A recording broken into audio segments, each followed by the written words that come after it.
Keanu Reeves is famous for being a kind and generous person, but no one in the small town of Maplewood, Oregon, ever thought they'd see him walk into their little diner. It was a chilly day in December 2023, and Clara Hayes, a 34-year-old single mom, was working a busy shift. Clara worked long hours as a waitress, trying to provide for her 7-year-old twins, Sophie and Lucas. That day she was feeling extra tired and worried. She didn't know how she would pay for her kids' overdue school lunch bills, and it was weighing on her heart. Keanu had come to the town quietly, hoping to rest and get some peace after finishing a tough movie. He didn't want attention, so he dressed simply in a black hoodie and jeans. He sat in a corner booth at the diner, blending in so well that most people didn't recognize him. Clara was so busy carrying plates of food and pouring coffee that she didn't notice who he was at first. When Clara finally approached his table, something about him seemed familiar. She noticed his kind eyes and the shape of his face, but she was too stressed to think much about it. Keanu smiled warmly at her and said, "Hi. What's good here?" Clara, feeling exhausted and overwhelmed, mumbled, "Everything's good," without looking at him. Keanu could see how tired she was. Her hands trembled as she poured his coffee, and he could tell she was carrying a heavy burden. He gently asked, "What's your name?" "Clara," she replied quietly. Keanu ate his meal, but he couldn't help noticing the atmosphere in the diner. It was lively, with families talking and kids laughing, but there was also a sense of struggle. He saw parents counting coins to pay for their meals and the workers trying hard to smile even though they looked worn out. It reminded him of his own childhood when his mother worked very hard to take care of him and his sisters. When Clara came back to refill his coffee, Keanu asked her, "You seem really busy. How long have you worked here?" Clara brushed a strand of her auburn hair away from her face and sighed. 5 years, she said. "It's hard, but I have to do it. My kids need me." Keanu felt touched by her words. He didn't say much more but kept thinking about her and her situation. After finishing his meal, he left a big surprise for her. $500 in cash tucked under his plate. Clara didn't see it until after he had left. When she found the money, her hands shook as she counted it. She couldn't believe someone had left her such a big tip. But Keanu wasn't finished helping her. Later that day, he called the owner of the diner and asked for Clara's full name. He explained that he wanted to do more to help her but promised it wasn't for attention or publicity. At first, the owner hesitated, but Keanu assured him his intentions were pure. A few days later, Clara received an anonymous letter in the mail. Inside was a handwritten note that said, "To someone who works harder than most, here's a little help for the holidays." Along with the note was a check for $25,000. Clara couldn't believe what she was seeing. She clutched the letter to her chest, tears streaming down her face. Her twins, Sophie and Lucas, saw her crying and ran to hug her legs, asking, "Why are you crying, Mommy?" "These are happy tears," she whispered to them, smiling through her emotions. Clara decided to use the money wisely. She paid off her kids' school lunch debt and bought some necessities for the house. The rest of the money she decided to save for later. But even though she was grateful, she couldn't stop wondering who had sent the gift. Her heart kept thinking about the man at the diner, the one with the kind eyes. Could it have been him? A week later, Clara was working another late shift when a fancy black car pulled into the diner's parking lot. She didn't think much of it at first. Lots of travelers came by at odd hours. But when the car door opened, out stepped Keanu Reeves, holding a bouquet of sunflowers and a small box. The diner went completely silent as everyone turned to look. Keanu smiled warmly at Clara as he walked up to her. "Hi, Clara. I hope I'm not bothering you," he said. Clara's heart raced. "No, not at all. What are you doing here?" He set the flowers and the box on the counter and said, "I wanted to thank you properly. Can we talk?" Clara's co-workers, who were now grinning with excitement, nudged her forward. Feeling nervous, she led Keanu to the same booth he had sat in before. Once they were seated, he leaned forward and spoke quietly so no one else could hear. "I don't usually do things like this," he said, "but I couldn't stop thinking about you and your kids. I know what it's like to work hard and still feel like it's not enough." Clara didn't know what to say. She felt her throat tighten with emotion. "The money saved us," she said, her voice shaky. "But I don't understand why you're doing this for me." Keanu gave her a gentle smile. "Because someone helped my mom when she needed it and you remind me of her." Clara felt tears forming in her eyes but tried to hold them back. She didn't want to cry in front of him. Trying to change the subject, she asked, "What's in the box?" Keanu slid the box across the table and said, "Open it." Her hands trembled as she opened the lid. Inside was a key resting on a soft velvet cushion. She looked up at Keanu, confused. It's a key to a house, he explained. I bought a home just outside of town. It's yours now. No more rent, no more worrying about where you'll live next. Clara's breath caught in her chest. She stared at him in disbelief. You're serious? This is too much. I can't accept this. Keanu reached across the table and gently placed his hand on hers. Clara, I'm not doing this out of pity. I'm doing this because you deserve it. Your kids deserve it. And if anyone ever tells you otherwise, you tell them Keanu Reeves said they're wrong. Clara couldn't hold back her tears anymore. She started crying, feeling like the weight of all her struggles was finally lifting off her shoulders. As Keanu stood up to leave, he turned back and said, By the way, I'd love to meet your kids someday if that's okay with you. Clara nodded, unable to speak through her tears. That evening, Clara sat on her old couch, holding the key in her hand. Sophie and Lucas were asleep in their shared room, completely unaware that their lives were about to change forever. Clara smiled through her tears, feeling grateful for the kind man with the kind eyes who had walked into her life when she needed help the most. Here's the expanded version of the story, rewritten simply for a younger audience and extended to meet your request. Keanu Reeves walked into her messy, busy life and helped her without asking for anything in return. Clara was a single mom trying her best to take care of her two kids, Sophie and Lucas. She didn't understand why someone like him would want to help her. The next day, Clara stared at the phone number Keanu had written on the back of the note. He had left it along with a bouquet of flowers. Her hands were shaking as she dialed the number. She wasn't sure if he'd answer or if this was even real. Hello, said a warm and friendly voice on the other end. Clara's heart raced. Hi, it's Clara, she said nervously. I just wanted to thank you for everything. And about the house. I don't even know where to begin. You don't need to thank me, Keanu replied. His voice was calm and kind. But I was hoping you'd let me take you and your kids to see it. Clara didn't know what to say. She wasn't used to people helping her, especially not in such a big way. But there was something about Keanu's voice, so gentle and honest, that made her feel safe. After a moment, she said, Okay. A few days later, Keanu arrived at Clara's small apartment. He was dressed simply in a flannel shirt and jeans. Even though he seemed larger than life, he didn't feel like a stranger. He felt like someone she could trust. Sophie and Lucas peeked out from behind Clara. Their big, curious eyes stared at the man standing in their living room. Hi, you two, Keanu said with a smile. He crouched down to their level. I'm Keanu. Your mom said you might like to see something special today. Sophie, who was shy, clung to Clara's leg and peeked at him. Lucas, on the other hand, tilted his head and asked, Are you famous or something? You look like the guy on Mom's old DVD. Clara turned red, realizing Lucas was talking about her dusty old copy of The Matrix. Keanu laughed, a deep, happy laugh that made everyone feel at ease. I guess I do some acting, but today I'm just your friend. On the drive to the house, everyone was quiet at first. But Keanu started telling funny stories about his life, like how he used to ride the subway everywhere, eat cheap pizza, and didn't have much money growing up. Soon the kids were giggling and chatting with him as if they'd known him forever. When they arrived, Clara gasped. In front of them was a cozy 2-story house with a white fence and a swing set in the backyard. It looked like a picture from a storybook. Go on, Keanu said, nodding toward the house. It's yours now. The kids jumped out of the car and ran straight to the swing set, laughing and shouting.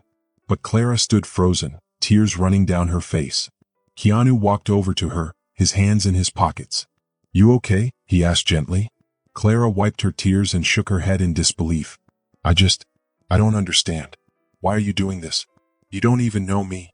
Keanu looked at her with kind, honest eyes. Maybe I don't know everything about you, he said. But I know what it's like to feel stuck, to want something better for the people you love. And I know how it feels to wish someone would step in when you can't do it alone. Clara's voice broke as she said, You've already done so much. I don't know how I'll ever pay you back. You don't have to, Keanu said softly. But if it makes you feel better, just promise me one thing. Help someone else when you can. Clara nodded, her heart overflowing with gratitude. The kids came running back, excited to show her their favorite parts of the house. Keanu stayed back, smiling as he watched them play. For the first time in years, Clara felt like she could finally breathe. She wasn't worried about how she'd get through the next day. And as the sun set that evening, she noticed something else. Keanu wasn't just helping her family, he really cared. He laughed at Lucas's silly jokes and gently pushed Sophie on the swing. He didn't look at her with pity, he looked at her like he believed in her. Over the next few weeks, Keanu started visiting more often. At first, he came to help out with little things like fixing squeaky doors or setting up the kids' bunk beds. But soon, his visits weren't about the house. They were about the family. Sophie loved showing him her crayon drawings. "Look, Mr. Keanu," she'd say, holding up a picture. One day, she drew stick figures labeled Mommy, Me, Lucas, and Keanu. Lucas, who was full of questions, loved asking Keanu about movies and stunts. "What's the coolest fight you've ever done?" he asked one evening.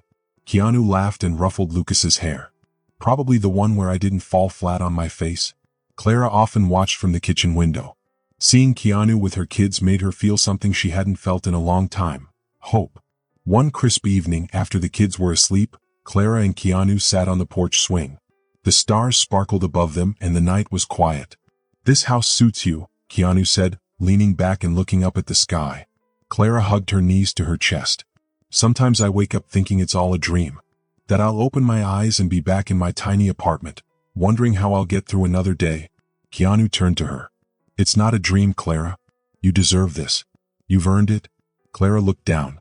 "But why me? Why did you choose to help me?" Keanu was quiet for a moment. Then he said, "Because when I saw you at the diner, you reminded me of my mom. She worked so hard to take care of us. She never let us see how much she struggled. You have that same strength, Clara. I couldn't just walk away." Tears filled Clara's eyes. "You talk about her like she was everything to you." "She was," Keanu said softly. "Losing her taught me something. People like her, and like you, who give so much to others, sometimes need someone to show up for them too. That's what you do for your kids every single day. You show up no matter how hard it gets. That kind of love deserves something good in return." Clara couldn't hold back her tears anymore. They spilled down her cheeks and she whispered, "No one's ever said anything like that to me before." Keanu hesitated, then gently placed his hand on hers. Maybe they should have. They sat there quietly under the stars. In that moment, Clara realized this wasn't just about a house or even about kindness. It felt like the start of something new, something wonderful she hadn't dared to dream of before. For the first time in many years, Clara felt like someone cared about her. Not as a mom who had to do everything alone, but as a person who mattered. Life, though, has a way of testing the happiest moments. A few weeks later, just when Clara started to believe things were finally going her way, she got a letter in the mail. It was from her ex-husband, Derek, the man who had left her and the kids 3 years ago without any help, leaving behind unpaid bills and broken promises. The letter was short but scary. It said, "I've heard about the house. I'm coming back. We need to talk." Clara's heart sank as she read it over and over. Her hands shook. She felt scared. What if he wanted the house? What if he tried to take the kids? Her mind was racing, and it felt like the happiness she'd started to feel was slipping away. That evening, when Keanu came over for dinner, he noticed Clara was upset right away. "Clara, what's wrong?" he asked gently. Clara handed him the letter, her voice shaking. "I don't know what to do. What if he tries to take everything?" Keanu read the letter and his face grew serious. His calm, warm smile was gone, replaced by a look Clara had never seen before, one of fierce protectiveness. He folded the letter and placed it on the table. Then he looked at Clara and said, "He's not taking anything. Not the house, not the kids, and not your peace of mind. I promise, Clara, I'll do whatever it takes to keep you and the kids safe." Clara, who had been trying to handle everything on her own for so long, felt her walls crumble. For the first time in years, she let herself lean on someone else. When Keanu put his arm around her, she felt something she hadn't felt in a very long time: hope. But neither of them knew what was ahead. The days after the letter were filled with worry and preparation. Clara tried to act like everything was normal for her kids, Sophie and Lucas, but inside she was scared. Keanu was by her side the whole time. He helped her find a lawyer, calmed her down when her fears took over, and even made sure her old apartment lease was handled. Still, Derek's threat hung over them like a dark cloud. One afternoon, Clara sat at the kitchen table, staring at the letter again. "What if he tries to take the kids?" she whispered. Keanu stood nearby, his arms crossed. "Then we fight," he said simply, his voice steady and confident. The day Derek showed up, there wasn't much warning. A knock at the door made Clara's heart pound. Keanu stood beside her as she opened it. Derek leaned against the doorframe, tall and smug, with a fake smile on his face. "Well, well," he said, looking around. "You've done well for yourself, Clara. New house, huh? You must have gotten lucky." Clara clenched her fists, but before she could say anything, Keanu stepped forward. His voice was calm but firm. "If you're here to scare her, you're wasting your time." Derek's smirk faded a little as he looked at Keanu, finally recognizing him. "Wait, you're him, the actor," he said with a short laugh. "So, you're playing house with my family now?" Keanu didn't back down. "No one's playing anything. Clara and her kids have a safe, happy life now, and I suggest you respect that." For the first time, Clara saw something in Derek's face that wasn't confidence. It might have been fear or maybe the realization that Keanu wasn't someone he could push around. "I just want to talk," Derek said, his tone softer now. Keanu turned to Clara, waiting for her decision. She nodded. "Fine, but only to talk," she said firmly. They sat in the living room while Keanu stayed nearby, pretending to clean the kitchen but listening carefully. Derek said he wanted to make things right and claimed he had changed. But Clara didn't believe him. His eyes wandered around the house, taking everything in, and she could tell his intentions weren't good. When he finally left, Clara felt like she could breathe again. She turned to Keanu, tears in her eyes. What if he comes back? What if he tries to take the kids? Keanu stepped closer and said calmly, "He won't. And if he does, we'll be ready." Days turned into weeks, and Derek's visit felt like a bad memory that wouldn't go away. But in the middle of all the uncertainty, something beautiful was happening between Clara and Keanu. It was in the small things, the way he played board games with Sophie and Lucas, the way he made Clara laugh even when she wanted to cry, and the way he always showed up no matter how busy he was. One evening, after the kids were asleep, Clara found Keanu sitting on the porch swing, looking up at the stars. She sat next to him, the cool night air wrapping around them. "Keanu," she began, her voice soft. "I don't think I can ever thank you enough for everything you've done." He turned to her, his expression kind. "Clara, I didn't do any of this to be thanked. I did it because I care about you, Sophie and Lucas. You're my family now." Clara's breath caught in her throat. No one had ever said anything like that to her before. Without thinking, she reached for his hand. "I don't think I've ever had anyone care about me like this before," she said. Keanu smiled, brushing his thumb gently over her fingers. "You deserve to be cared for, Clara. You deserve all the good things in life." Tears filled Clara's eyes, but they weren't sad tears. They were tears of gratitude, love, and hope. Before she knew it, she leaned in and kissed him. It was soft and gentle but said everything she couldn't put into words. When they pulled away, Keanu rested his forehead against hers, smiling. "Does this mean I'm officially part of the family now?" he teased. Clara laughed, the sound so happy and free it even surprised her. "You've been part of it from the start," she whispered. For the first time in years, Clara didn't feel like her story was about sadness or struggle anymore. It was about love, the kind of love that heals, grows, and makes life worth fighting for. Sitting there on the porch with Keanu's hand in hers, she knew this wasn't the end of her story. It was the beginning of something beautiful, a life filled with laughter, love, and happiness she never thought was possible. If you enjoyed this story, share your thoughts in the comments below, and don't forget to subscribe for more stories. I'll see you in the next video.